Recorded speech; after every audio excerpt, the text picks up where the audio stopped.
Contact us at nightdreamstalkradio@gmail.com. Night Dreams Talk Radio, After Dark, wants to give a big shout out to all the truckers that listen to our show.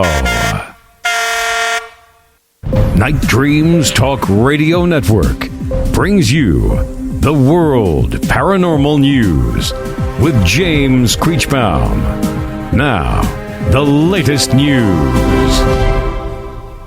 This is Night Dreams Talk Radio Network News. I'm James Creechbaum.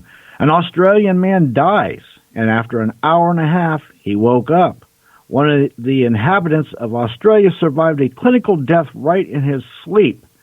His heart did not beat for an hour and a half, and then it began to work. At night, his wife repeatedly woke up after the fact that the man was snoring very loudly. But she soon realized that the sound had ceased to repeat. The woman tried to wake her husband, but found that his heart stopped. She immediately called an ambulance and tried to help the man for an hour and a half. The doctors did everything possible to make the woman, or to make the man's heart work again, but all their attempts did not bring any result. Just a few minutes after that, the 59-year-old man woke up. For 4 days, the man was under the constant supervision of doctors in the intensive care unit. Now, experts noted that despite the fact that his heart did not beat for a very long time, the man has no deviations from the norm in terms of both physical and mental health.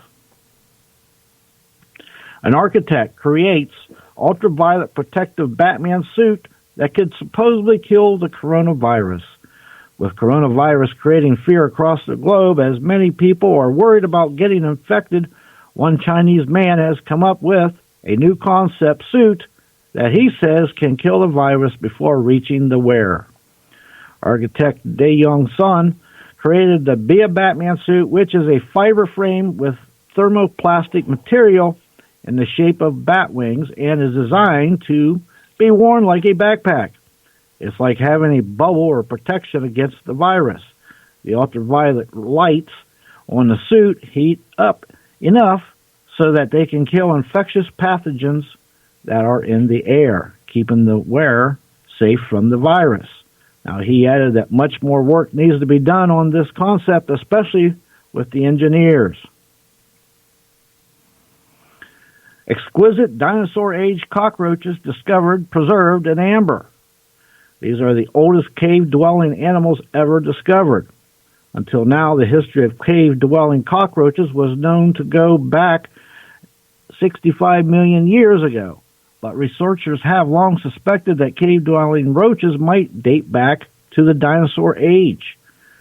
It's not clear, the researchers noted, how the roaches ended up so well preserved. Amber fossils are common for small creatures that live near trees. Space snowman and two stars merging together. Astronomers have identified a bizarre, ultramassive white dwarf star that might be more than meets the eye. Known as WDJO 5514135, this intriguing object, which initially appeared to be a single large white dwarf star, is now thought to be two white dwarfs in the process of merging together. The find has been described as the first time that a merged white dwarf has been identified using its atmospheric composition as a clue. At twice the average mass of a typical white dwarf star, it was clear something was up about it. Now, this star stood out as something we had never seen before, said a physicist from the University of Warwick. We're pretty sure of how one star forms, one white dwarf, and it shouldn't do this. The only way you can explain it is if it was formed through a merger of two white dwarfs. The mystery of the hole leading to the cave of Mars. According to researchers, the discovered hole may be the entrance to a huge cave. After analyzing this image, scientists came to the conclusion that the hole has a diameter of about 35 meters and a depth of 20 meters. Unfortunately, it is not clear how long this cave is. Some researchers believe that the branched caves may lie under the surface of the red planet where there may still be liquid water and other conditions favorable and biological life. Now, if you have a news story you want us to share on Night Dreams Talk Radio, contact us at jamesnightdreamstalkradio@gmail.com.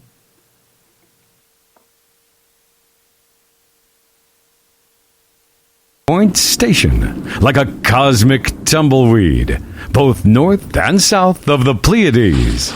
Here's your host, Gary Anderson. And we are back with our guest, Tom Whitmore. He's been on the show several times. He's a great guest and a lot of knowledge. Tom, how is MUFON functioning right now when it comes to, reports of UFOs, disclosure, and everything else? I mean, what's going on? Well, MUFON is doing what MUFON has always done, and we do basically three things, Gary. We run a network of field investigators. They're volunteers and they're amateurs. We publish a monthly MUFON journal that includes interesting reports, sighting reports, and other information about things that MUFON is involved in. And then the third major thing that we do is we put on a yearly symposium in the summer. And I know that Jan Harzan, the executive director of MUFON right now, is very, very much tied up with preparing for the symposium this summer, and that's a big project. Now, we do get reports, and we can get anywhere from 500 to 2,000 reports in a month. Now, the general rule of thumb with UFO sighting reports is that somewhere in the neighborhood of 90 to 95% are identifiable, or they don't have enough information. Somewhere in the neighborhood of 2 to maybe 10% at the most are truly unknowns. And this has been a pattern, I think, that has held up for a long time. It was, I think, identified mainly under the Air Force investigations and by the investigations of Dr. Hynek. So that's the business that we're in, and we encourage people to join MUFON, to come to our website, MUFON.com. You can get a lot of good information on the MUFON website for free. You don't have to join MUFON to get some information off the website, and there are lots of things on there that are worth looking at. Now, how about the people that feel they've been abducted and they are suffering emotional ill-being from it, the abduction? And when they contact MUFON, what does MUFON do? Do they refer any of these people to go through hypnosis, or do they? How's it handled? It's handled. The lead person in that area is a lady by the name of Kathleen Martin, and she is the niece of Betty Hill of the famous Hill abduction, and she is involved in our experiencer research team, and there are other people that are on that team. If you go on the MUFON website and you want to get involved in that part of it, you can click on the main page where it says share your abduction or encounter experience with the experiencer research team. And they send a questionnaire to the person and then start the investigative process that way. Now, hypnosis obviously is controversial, and that needs to be handled carefully by a qualified person that's qualified and competent in that area. But a lot of other things can be done to work with the experiencer in addition to hypnosis. Now, are you familiar with Terry Lovelace? Does that name ring a bell to Yes. you? Oh, yes. Oh, yes. You know, he's been on my show about 5 times. I tell you, every time he's on, I manage to get a little bit more information. And it scares me because I really believe he had an encounter. I really do. And very reliable person. He was a former U.S. Assistant Attorney General. He's been a lawyer for many years. I mean, and when this all happened, he was in the Air Force as a medic. And his story, I checked out a lot of it from what he's told me, about the area. I Googled the area, and looked at the area itself, because you can view it. And it all seems to fit. And if people are being abducted like this, it scares me. I mean, there's other people out there that claim, I was abducted, and they gave me orbs, and they're, these aliens are here to, help mankind. I just don't see that. I really don't. Otherwise, we wouldn't be going through all these wars. We wouldn't be going through Antarctica melting. We wouldn't be going through a living hell that we're going through. I also don't believe Satan is the aliens. I don't believe that one either. But I do believe there is life out there. But again, what I get scared about is if they're abducting these people, doing these experiments on the people, and like Terry said, when the craft took off, there was a bunch of humans on that craft that wasn't released like him and his friend were. They took off, and that was the end of them. He also saw people in test jars filled with some type of liquid. A lot of, and he's seen naked people standing and hearing screams, horrid screams. But I also heard some strange things from Calvin Parker saying the same thing, and a whole bunch of people. It scares me. And if that is actually going on, then I don't understand why our government isn't trying to release information. Maybe they just hope that these people will go away. I don't know. Well, I mean, you look at the coronavirus situation, and there's an element of panic there. I can't imagine how people would react if the government officially announced that people are being abducted by aliens. Well, you know what? I brought that up to some people, ufologists on the show, and they say, the people who now are conditioned enough, it won't make a panic. But you know what? Up here in Gig Harbor, Washington, to go find toilet paper in the store right now is almost impossible. There was a couple days you couldn't even go buy a gallon of water. You couldn't even buy a lot of canned goods because people are panicking. We've had 6 deaths now with this virus.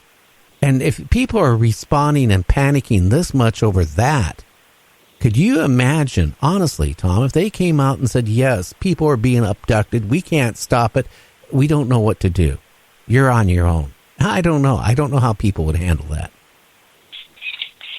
Well, I don't either. But on the other hand, there is possibly a more positive side to the abduction story, and there is a book that has been put out by the Free Organization, and it's called Beyond UFOs: The Science of Consciousness and Contact with Non-Human Intelligence, Volume 1. And its main proponent is Ray Hernandez, and what they're saying is that a lot of people that are abducted, their original reaction is negative. They find the experience to be very negative, but they are after repeated experiences, their feelings about it turn positive. I don't know if you're familiar with this book, but it's about 2 inches thick, and there's a lot of data in here. And I know that Ray Hernandez is adamant that there are a lot of positive inputs being experienced by a lot of these experiencers. I don't see. Here's the thing, okay? I can see maybe some people getting positive, but I've had guests on here that claimed that when they were abducted, they got nothing but positive thoughts from their abduction.